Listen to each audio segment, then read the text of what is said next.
Thomas the Tank Engine wouldn't stop being a nuisance. Night after night, he kept the other engines awake. "I'm tired of pushing coaches. I want to see the world."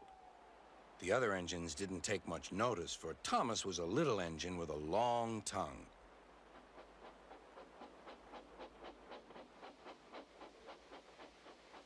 But one night, Edward came to the shed.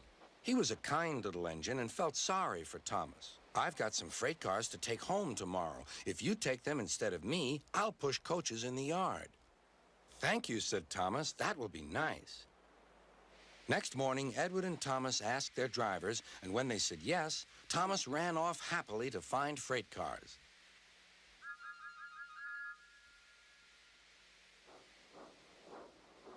Now, the freight cars are silly and noisy. They talk a lot and don't attend to what they are doing. And I'm sorry to say they play tricks on an engine who is not used to them. Edward knew all about the freight cars. He warned Thomas to be careful, but Thomas was too excited to listen.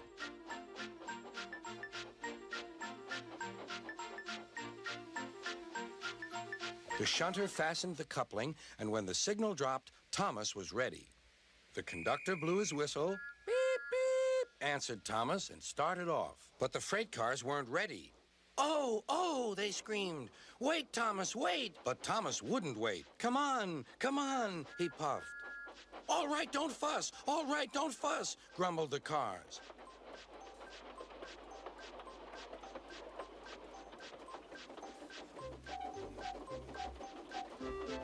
Thomas began going faster and faster. "Whoosh!" he whistled as he rushed through Henry's tunnel.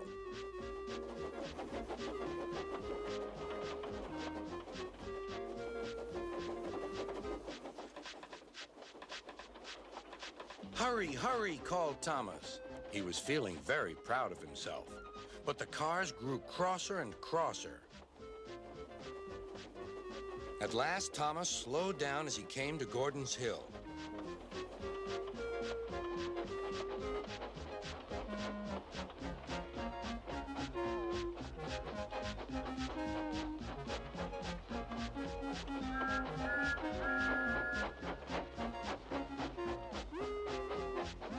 "Steady now, steady," warned the driver as they reached the top.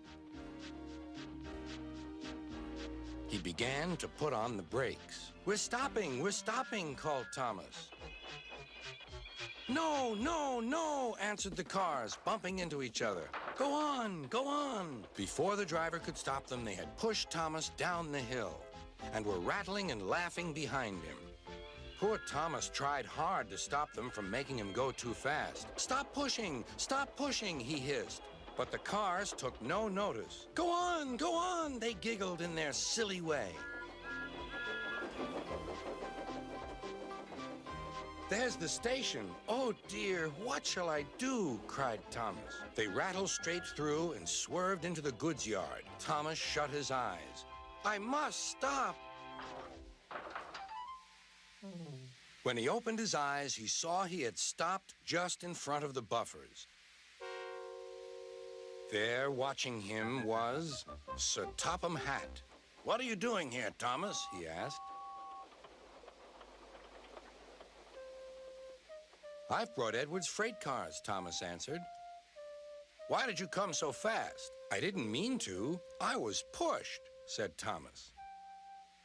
"You've got a lot to learn about freight cars, Thomas. After pushing them about here for a few weeks, you'll know almost as much about them as Edward. Then you'll be a really useful engine."